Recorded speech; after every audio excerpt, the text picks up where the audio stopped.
Well, hello there, beautiful souls. This is Liz Grace Christie. Thank you for tuning into my channel, Galactic Mythology, a channel where we explore astrology, esoterica, and its relevance in our daily lives. Today, we are in for a treat, a long awaited treat, one in the form of a brand new Mystery Minutes on the enigmatic constellation and questionable 13th zodiac sign, Ophiuchus. Now, some of you may recall my first Mystery Minutes video on Ophiuchus, which I recorded in 2023, the one that has questionable audio. Yeah, that one. Well, we will be referring to that video because it actually has some really good nerdles of information along with some really cool artwork that I would like to recycle and reuse in this video. This Ophiuchus video is about pushing that Mystery Minutes Ophiuchus video further. Over the past 2 years, since the release of that first Mystery Minutes video I produced, I have been amassing information, observing symbols, and asking bigger questions around Ophiuchus and its rightful place in the zodiac wheel, or rightful lack thereof. The timing of this video, as in the timing where I'm recording it, such as June 13th, 2025, is significant because where the sun is in our solar system is in the later decan of Gemini, which is that 20 to 30 point of Gemini, the later part of it. And that means that the sun is overlapping with the constellation Orion. That is, of course, through a tropical zodiac and galactic astrology perspective. The Orion constellation can be found starting about mid-Gemini into the later decan where our sun is now. As I report, the sun is conjunct fixed stars in Orion's belt. Those fixed stars being Mintaka, Al-Naham, and Alnatak, which align approximately between 22 degrees and 24 degrees of Gemini. And that is where the sun is today as I am reporting. And on the opposite end of the sun in opposition is another important fixed star. That fixed star being Rosselhog, a fixed star in the constellation of Ophiuchus, the questionable 13th zodiac sign that we are talking about today. Rosselhog is the brightest star in the constellation of Ophiuchus, and as I report today, the sun is opposing it. I speak at length on the essence of Rosselhog in my weekend goddess report for June 13th through June 16th, so I suggest you tune into that after listening to this. Why do we care about the integration of Ophiuchus? Because it is something that has been getting astronomers and a lot of astrology naysayers some rocket fuel to throw at us and disprove our practice of astrology. Today, in this video, I hope to maybe clear the air for people who don't believe in the practice and use of astrology and give more backbone to the tradition and the fundamentals of house systems and the geocentric perspective in which they are based off of. With all that being said, let's roll into my first point in this lecture, which is the contemplation of one less zodiac sign existing. Because rumor has it that Libra was a later addition to the zodiac wheel as we know it today, an addition that occurred during the rise of Rome. Libra used to be a part of the constellation Scorpius, being seen as the two big claws at the front of the beast. There's a North Claw and a South Claw, and they each have really awesome, beautiful names that I'm not going to attempt to pronounce right now, but if you have free time, I encourage you to look them up. Either way, as time passed, and by popular demand, these claws of the scorpion became the scales we know today of Libra. Some sources even suggest that Libra was seen as an amalgamation of the constellation Scorpius and Virgo, being somewhat of an enigmatic point from the transference of Virgo into Scorpio. It's a point that had attributes of harmony versus the more stringent qualities of Virgo and the more bombastic and putrid qualities of Scorpio. Libra, harmony, justice, ruled by Venus. With all this being said, I'm going to bring up a clip from my past Mystery Minutes video where I discuss and contemplate one less zodiacal sign. On today's Mystery Minutes episode, we will discuss the 13th zodiac sign, Ophiuchus. To start the mystery off, I would like to read an excerpt from my favorite book, Asteroid Goddesses by Demetra George and Douglas Block. This excerpt can be found on page 124 in all publications printed in 2003. And it goes like this. In the original zodiacal belt outlined by the Assyrian and Babylonian cultures, Scorpio was symbolized by a serpent and directly followed the sign Virgo.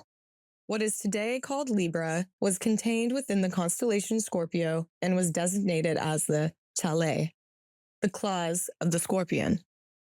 The Virgo and Scorpio glyphs were similar in design, but contained subtle distinctions. In the Virgo glyph, the M of matter, in parentheses, mother, was turned inward, while Scorpio, the M of matter, in parentheses, mother, was turned outward. Hence her reign of supremacy. The ancient great mother goddess simultaneously manifested as both Virgo virgin and Scorpio consort.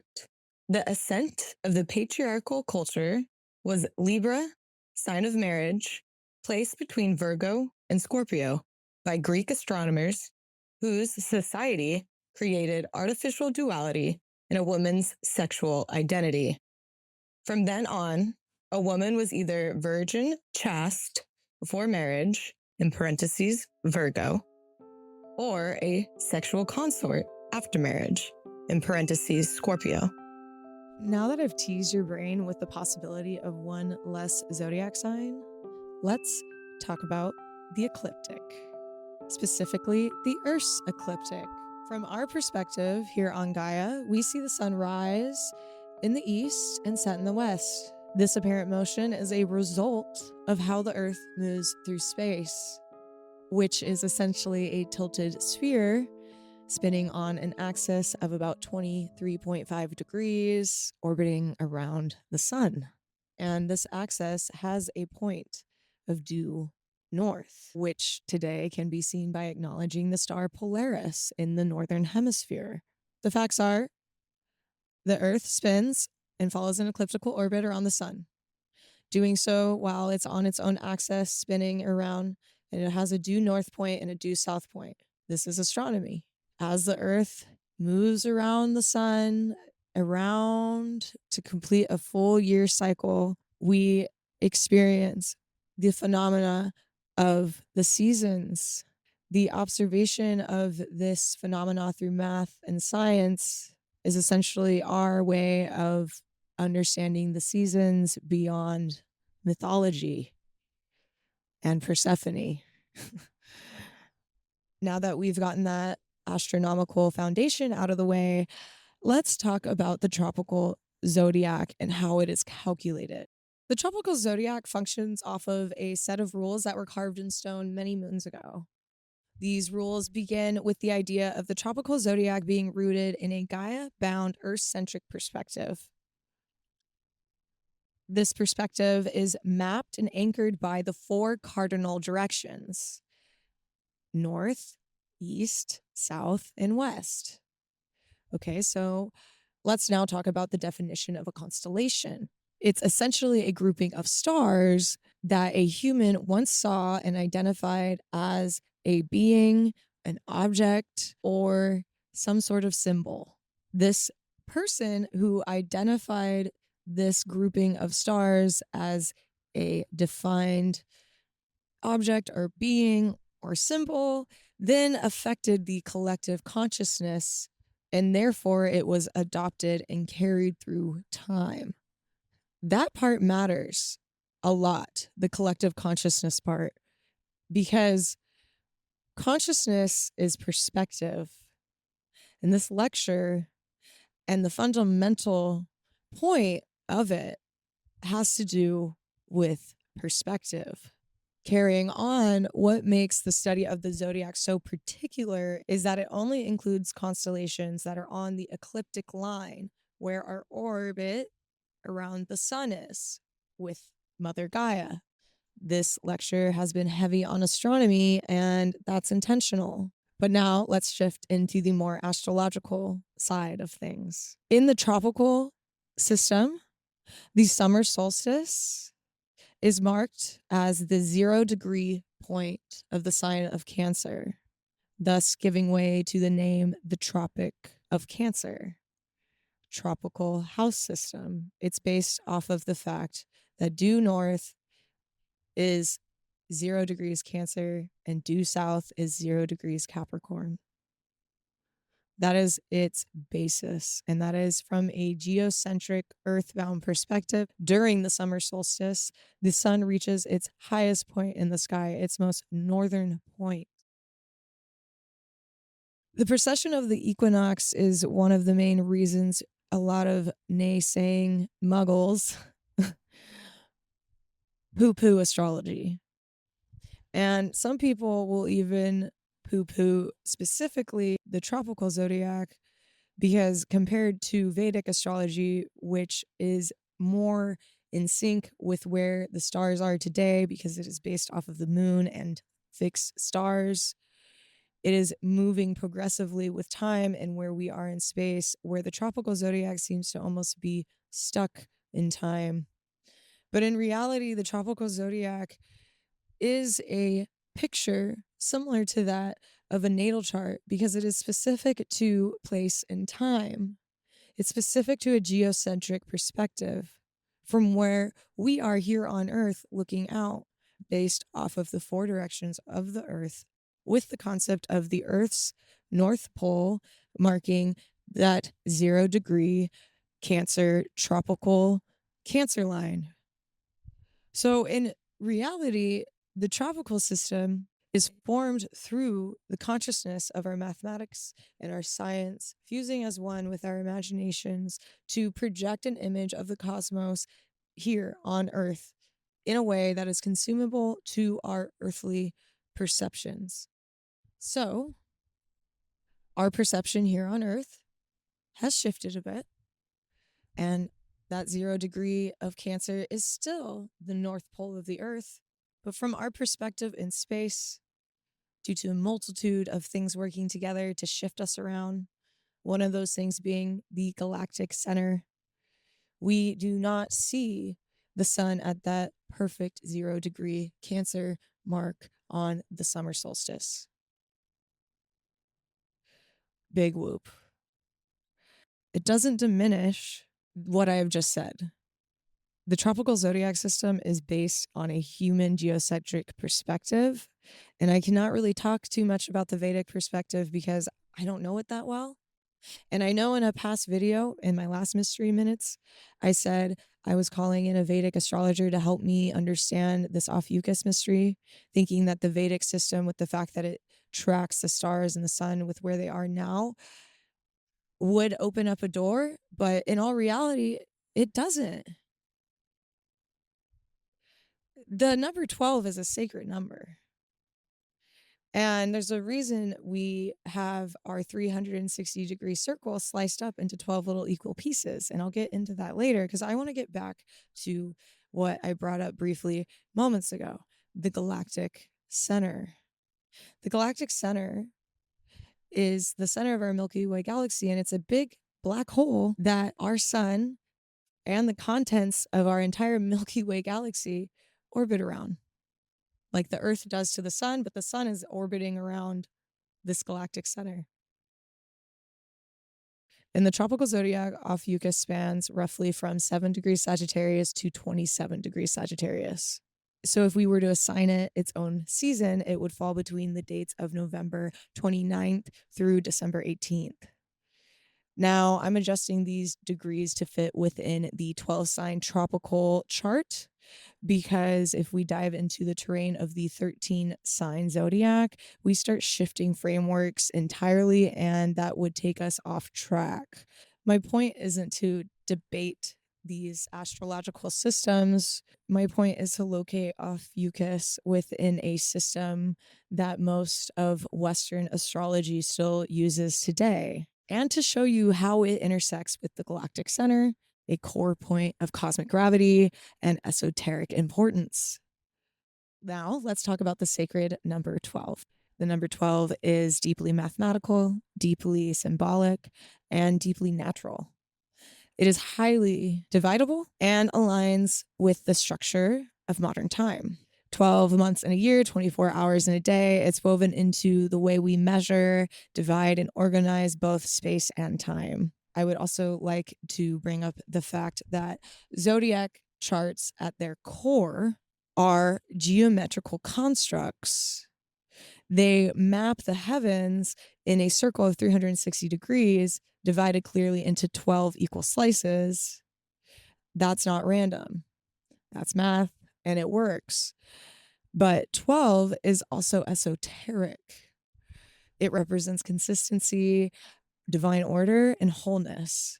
It shows up in nature all the time.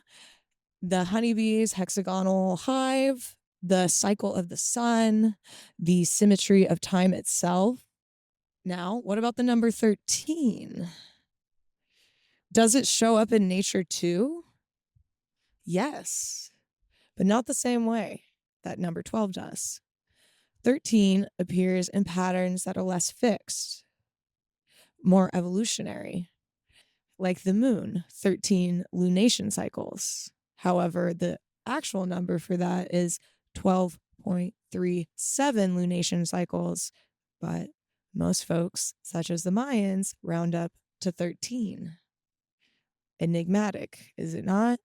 And what about the Fibonacci sequence, which gives rise to the iconic spiral that we are very familiar with when we hear the word Fibonacci these days? This Fibonacci spiral is symbolic of growth, expansion, and ascension. Now we're starting to sound like we're talking about the galactic center, but not so fast. Let's bring it back down to Earth, Mother Gaia and her people. Here's something to chew on. The wheel was invented before the spoke. Yes, technically, the solid disc wheel appeared in 3500 BCE, and the spoke wheel didn't appear until 2000 BCE.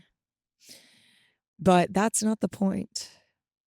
The point is symbolic and intuitive. Ophiuchus will never be integrated into the tropical zodiac, and it will probably never be integrated into the Vedic zodiac tradition either. Not because it's not real, not because it's not significant. It's definitely there on the ecliptic. Astrologers acknowledge it, but it will not be added. Speaking from a tropical zodiac perspective, it will not be added because the tropical zodiac is a human invention rooted in a terrestrial geocentric perspective. It reflects how humans on Earth observe the cosmos, slice time, and conceptualize meaning. As human consciousness evolved and mimicked nature in its insights, an eventual spiral upwards, it spiraled all the way into mathematics and science. Astrology contained astronomy. Now astronomy is seen as more credible, and it is credible. But let me ask you this. Have you ever drawn the geometric seed of life? The seed of life is 7 interlocking circles, each connected to one central circle, building a unified center point. That's what I'm suggesting here. Ophiuchus is the center point of the zodiac wheel. It's not one of the 12 slices. It's the hub. Now, how that can be used practically in astrology is just as baffling as using 13 signs in a zodiac wheel. It's hard to comprehend in our human way of thinking. And so with that being said, I think Ophiuchus is the center of our galactic awareness. And it is the center of the tropical zodiac. It is the black hole. It is the keeper of a dimension beyond our 3D perceptions. And it is baffling, is it not? This lecture was not created to give you clean-cut answers. It was meant to quite literally be a seed to grow in your subconscious and sprout into new ideas and ways of thinking that you could have never imagined without this information in your head prior. This is a catalyst to something interdimensional and something that is beyond us, like the Galactic Center. Ophiuchus holds revolutionary energy. It holds energy of the sacred healer, and it holds androgynous energy. And that is an energy akin to the Galactic Center, which is considered to be both mother and father.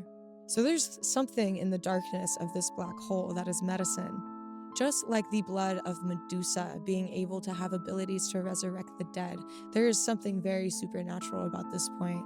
Ophiuchus is enigmatic.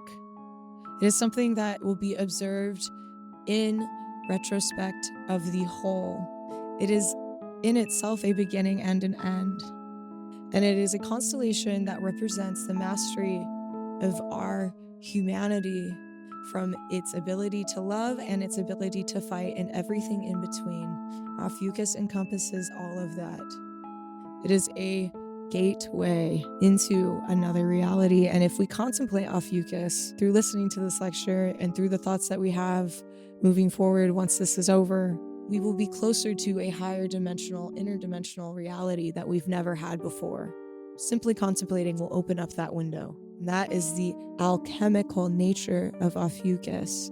It begs us to confront our humanity and carry it upwards, spiraling upwards like the Fibonacci sequence, the sacred number 13, into another existence, one that is not so dense.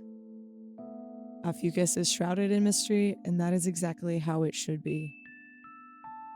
Thank you for tuning in. I hope I didn't blow your mind too much. Share this information with your friends if it inspired you. Leave me a comment and subscribe if you're not subscribed already. I do create weekly podcasts for the weekends ahead. I do a weekend goddess report for Friday through Monday.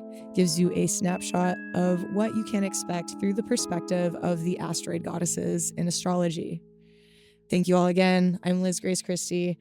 This is my channel, Galactic Mythology. Enjoy your time pondering and living and loving. Until next time, bye.